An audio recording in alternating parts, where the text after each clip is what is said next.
Good morning, everybody. I am Pathan Mohammad Kalimullah Khan, Asadullah Khan. I am a science teacher, and today I want to give an introductory lecture based upon the cardiovascular system, or it is also called as circulatory system or transport system in human being.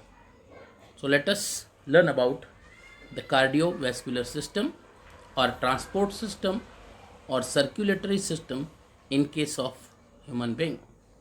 Let us start with the concept system. So as already you have learned in your previous classes, in case of human being, as it is a human, what you can say, multicellular organism, the work is distributed, and for particular kind of work, various organs combine together to perform that work. In case of human being, some organ like heart, blood vessel and blood unite together to perform a particular function that is called as transport, and that's why this group of organ is known as transport system, as it transport the material from one part of the body to another part of the body. Now here question is arises in our mind that why transport of material in human body is needed. So here is the answer. Human body is a multicellular organ system, and in case of that, some material produced at a particular place and that is used in other part of the body, and that's why transportation is needed. As in our day-to-day life, we transport material from the place where it is produced to the place where it is needed. In the same manner, in our human body also, some materials are produced in certain part of the body, but they are needed in other part of the body, and that's why transportation is necessary. As you know very well, in our day-to-day life, for transportation of material we are using various vehicle.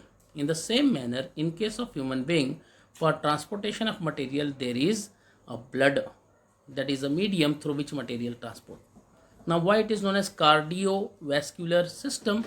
Because this system is made up of heart, that is called as cardia, and vessels, blood vessels, that's why it is also called as cardiovascular system. Why it is called a circulatory system? Because it circulates the material from one part of body to another part of body. Now cardiovascular system, transport system, consists of blood, heart and blood vessel. This system supplies nutrient and remove waste product from various tissues of the body. So as I told you, this system is transport system. So what it transport? It transport nutrient from where to where?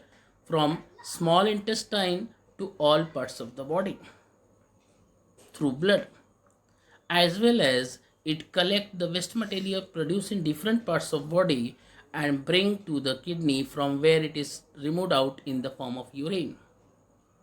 In the form of sweat, it brings to the sweat gland. Now the conveying media, that means the medium through which these materials are transported, is nothing but the blood. The conveying medium is nothing but the blood here. As in our day-to-day life, we transport material through vehicle like truck, train, aeroplane. In the same manner, in our body, for the transportation of this material, we needed a medium, and that is known as blood. Now in this picture, you can clearly see here the heart, which is present in the chest cavity. Then this blue color is the veins, and the red color is of arteries, and the smaller one which connect arteries and veins, that are called as capillaries. So in this way, these are the organs involved in circulatory system, heart and blood vessel. That's why it is also called as cardiovascular system. Now let us continue with the next point, functions of cardiovascular system. In general, what are the different function of this system in our body, that we'll learn. Then after we'll learn in detail about every component of the circulatory system, that is blood, blood vessels and heart. So here very first function is transport nutrients, hormones, So this blood circulatory system or cardiovascular system or transport system in human body transport nutrients. Now which nutrient? Carbohydrate, fat and protein, which is digested in the simple form and absorbed in the blood in small intestine. You know very well, this we have learned in our part of nutrition. So finally, after complete digestion into simple substances, that simple substances like glucose and other substances, amino acids, get absorbed in the blood in small intestine. And that blood circulated throughout the body and transport that nutrient to all parts of the body, to each and every cell of the body. Then hormone, second thing. So first thing which it is transport is nutrients. Second important thing which is transported by transport system is hormone. Now you know very well, hormones are nothing but the chemical substances which are secreted by certain endocrine gland, like pituitary gland, which is present below brain in our skull, thyroid gland which is present in neck region, adrenal gland which are present in the above the kidney. So in this way various glands are present, endocrine gland, testes and ovaries are also there.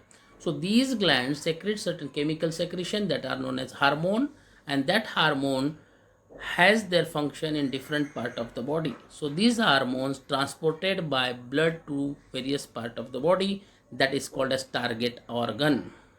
Next is it remove waste product. Now you know in our body when these nutrients are get utilized, certain waste products are also produced like ammonia, urea and uric acid.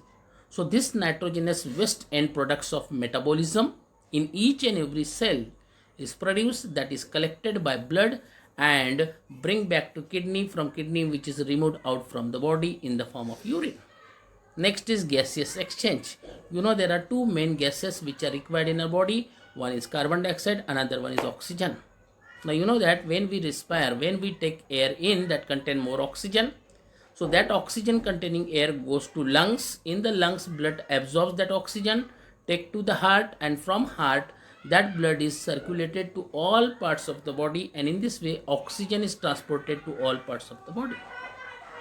Now in the same manner, from all parts of the body carbon dioxide is collected back by the blood, brings to the heart, and from heart it is removed out, passed to the lungs, and from lungs it is removed out during expiration. So in this way gaseous exchange of O2 and CO2 takes place by the transport system. Immunity means an ability of our body to defend the diseases is known as immunity.